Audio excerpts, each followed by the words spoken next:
Speaking of following, we're now going to take you to Raleigh, North Carolina, where Vice President Harris is addressing a crowd of supporters, all things surrounding the economy. Let's take a listen in.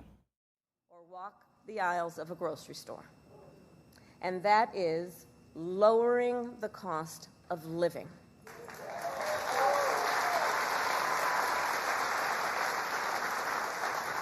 So every day across our nation, families talk about their plans for the future, their ambitions, their aspirations for themselves, for their children. And they talk about how they're going to be able to actually achieve them financially. Because look, the bills add up.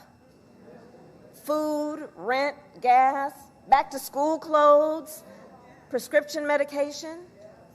After all that, for many families, there's not much left at the end of the month. I grew up in a middle-class household. For most of my childhood, we were renters. My mother saved for well over a decade to buy a home. I was a teenager when that day finally came, and I can remember so well how excited she was. I kind of understood what it meant, but we called her Mommy. Mommy was so excited, it just made us excited that she was so excited. Later in college, I worked at McDonald's to earn spending money. Well, some of the people I worked with were raising families on that paycheck. They worked second or even third jobs to pay rent and buy food.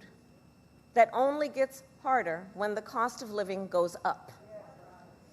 When I am elected president, I will make it a top priority to bring down costs and increase economic security for all Americans.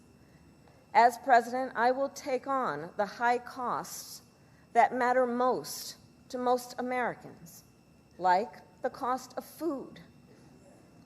We all know that prices went up during the pandemic when the supply chains shut down and failed.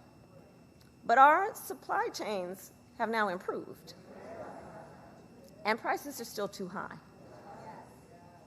A loaf of bread costs 50% more today than it did before the pandemic. Ground beef is up almost 50%. Many of the big food companies are seeing their highest profits in 2 decades. And while many grocery chains pass along these savings, others still aren't. Look, I know most businesses are creating jobs, contributing to our economy, and playing by the rules. But some are not, and that's just not right. And we need to take action when that is the case.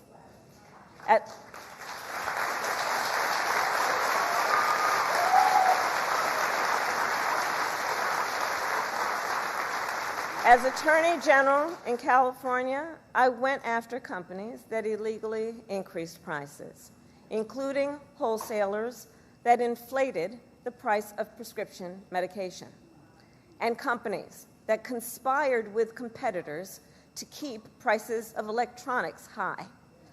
I won more than $1 billion for consumers.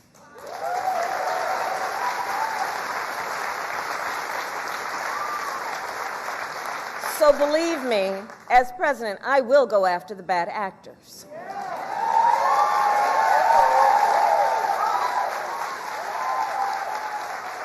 And I will work to pass the first ever federal ban on price gauging on food.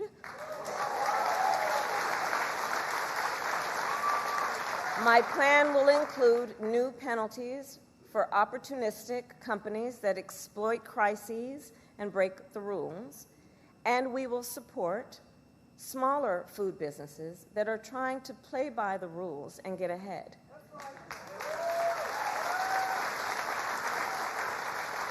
We will help the food industry become more competitive because I believe competition is the lifeblood of our economy. More competition means lower prices for you and your families.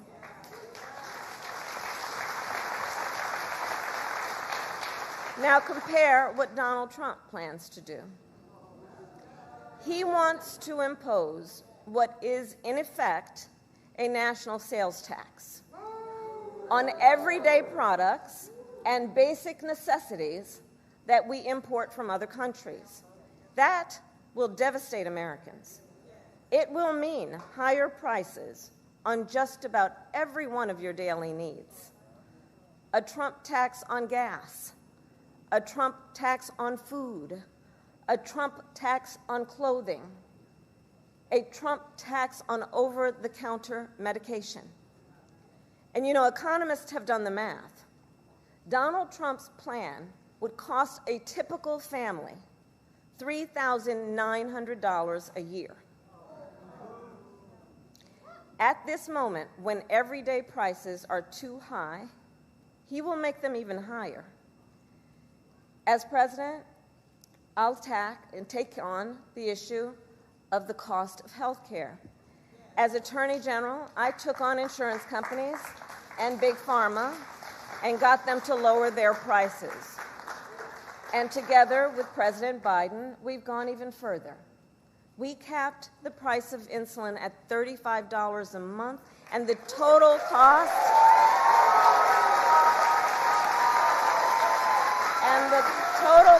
of prescription drugs at $2,000 a year for seniors. We let Medicare negotiate lower drug prices for seniors. And just yesterday, we announced that we are lowering the price by up to 80% for 10 more life-saving drugs.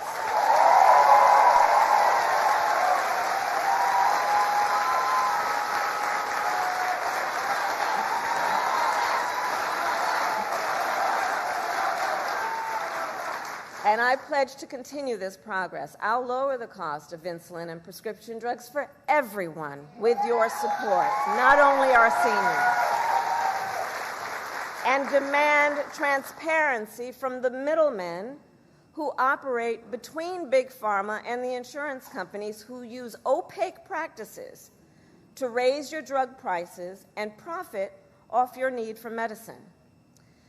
2 months ago, I announced that medical debt will no longer be used against your credit score.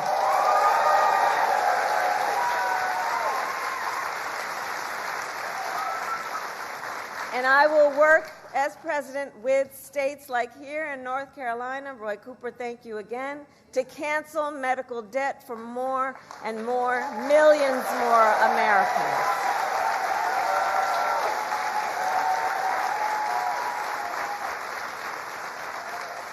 As for Donald Trump, well, he wants to repeal the Affordable Care Act,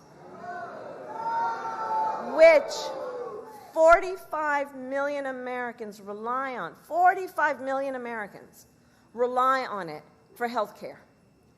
That would take us back to a time when insurance companies could deny people with pre-existing conditions. We all remember what that was. And we're not going back. We're not going back. We're not going back. And remember, and this is why we're not going back, because we do remember, he tried to cut Medicare every year he was president, threatening a program that tens of millions of seniors count on. And according to his Project 2025 agenda, he intends to undo our work to bring down prescription drugs, the cost of prescription drugs, and insulin costs. Well, we've come too far to let that happen.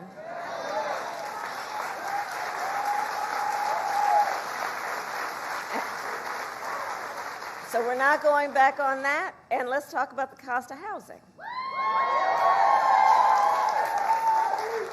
So now, the housing market can be complicated, but look, I'm not new to this issue. As State Attorney General, I drafted and helped pass a homeowner Bill of Rights, one of the first in America.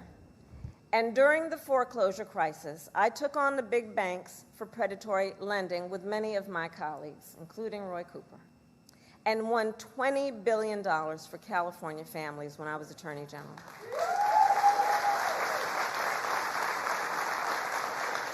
So I know how to fight for people who are being exploited in the housing market. And I know what home ownership means. It's more than a financial transaction. It's so much more than that. It's more than a house. Home ownership and what that means, it's a symbol of the pride that comes with hard work. It's financial security. It represents what you will be able to do for your children.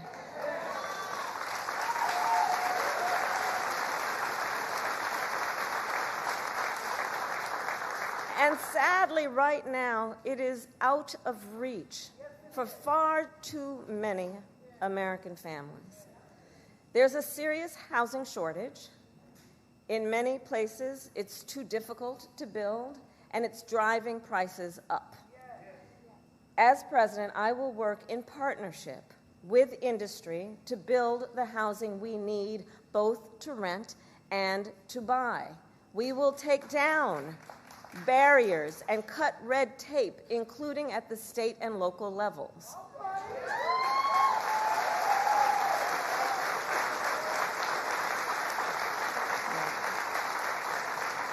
And by the end of my first term, we will end America's housing shortage by building 3 million new homes and rentals that are affordable for the middle class. And we will do that together. We will do that together. And we will make sure those homes actually go to working and middle class Americans, not just investors. Because, you know, some corporate landlords, some of them buy dozens, if not hundreds of houses and apartments. Then they turn them around and rent them out at extremely high prices. And it can make it impossible then for regular people to be able to buy or even rent a home. Some corporate landlords collude with each other to set artificially high rental prices, often using algorithms in price-fixing software to do it.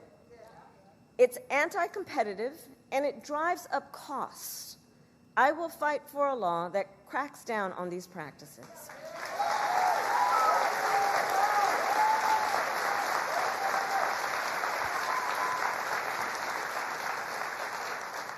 We also know that as the price of housing has gone up, the size of down payments have gone up as well. Even if aspiring homeowners save for years, it often still is not enough.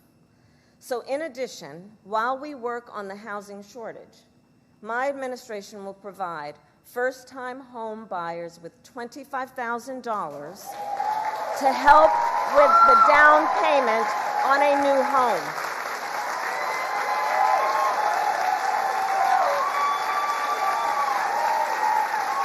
We can do this. We can do this.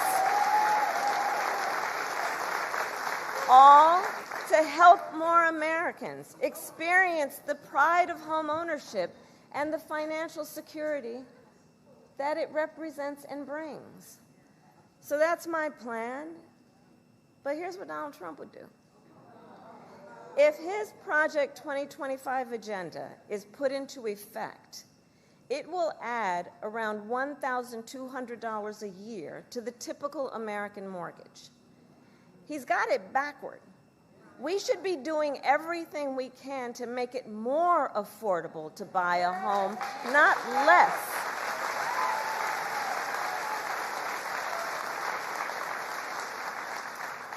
Finally, there's one more way I will help families deal with rising costs, and that's by letting you keep more of your hard-earned money.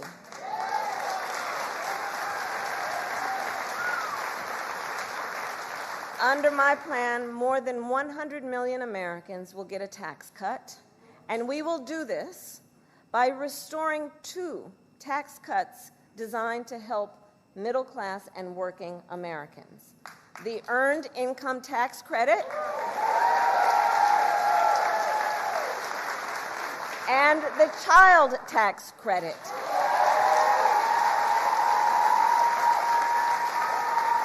Through which millions of Americans with children got to keep more of their hard-earned income.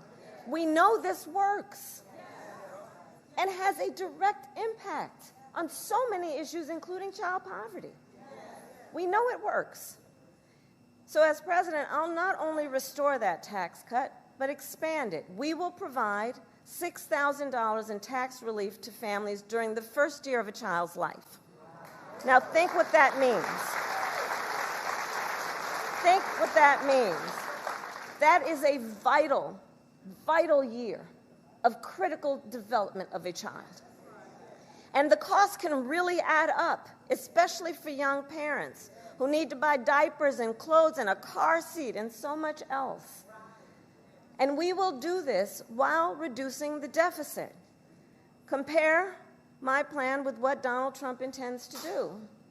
He plans to give billionaires massive tax cuts year after year.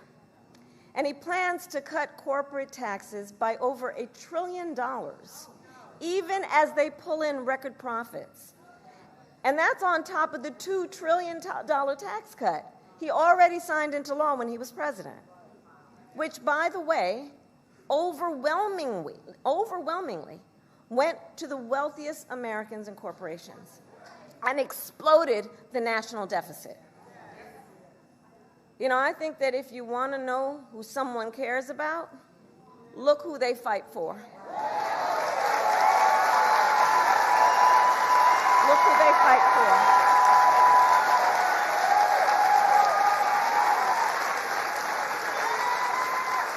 Donald Trump fights for billionaires and large corporations. I will fight to give money back to working and middle-class Americans.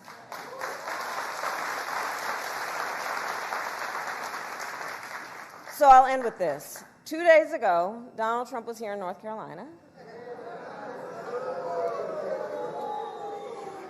He said he was going to talk about the economy. I think you all watched. You know what I'm about to say. But he offered no serious plans to reduce costs for middle-class families.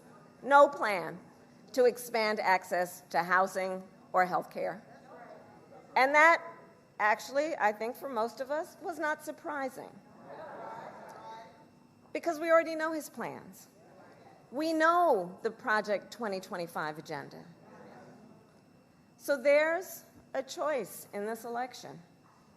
Donald Trump's plans to devastate the middle class, punish working people, and make the cost of living go up for millions of Americans. And on the other hand, when I'm elected president, what we will do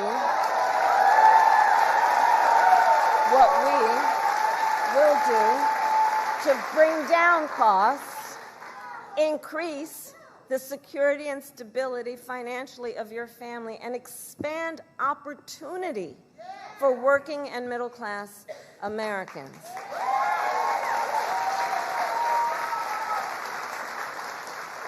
So now is the time to chart a new way forward. Now is the time to chart a new way forward, to build